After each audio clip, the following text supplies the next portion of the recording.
जख्म तो हम भी अपने दिल में तुमसे गहरे रखते हैं। दिल में है दर्द कितना किसी से कुछ ना कहते हैं। अब बात तेरा पगली किसी से न कहूँगा।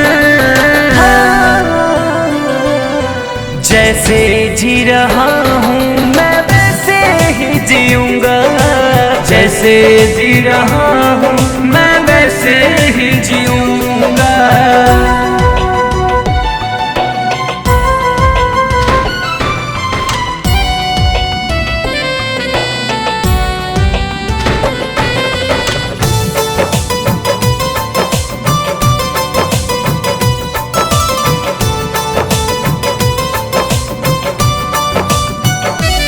तहरा चक्कर में सुनो ये जान बर्बाद न हो खब।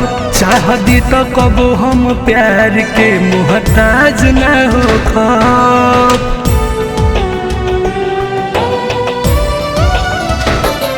तहरा चक्कर में सुनाई जाए बर्बाद न हो खब। चाहती तो कब हम प्यार के मोहताज न हो खब।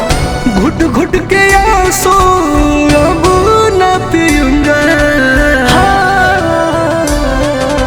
जैसे जी रहा हूँ मैं वैसे ही जीऊँगा।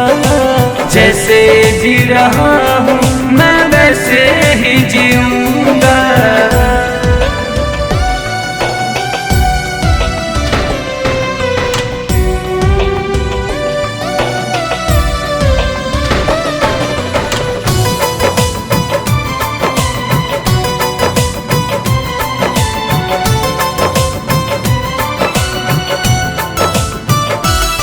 धोखा दे हलू इतना प्यार से कि खबर न लगल।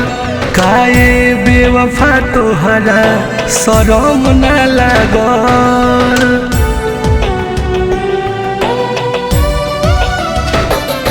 धोखा दिहलू इतना प्यार से कि खबर न लगो। काहे बेवफा तोहरा के शरम न लगो। तेरा अब दर्द लेके मैं न सहूँगा। जैसे जी रहा हूँ मैं वैसे ही जीऊँगा। जैसे जी रहा हूँ मैं वैसे ही जीऊँगा।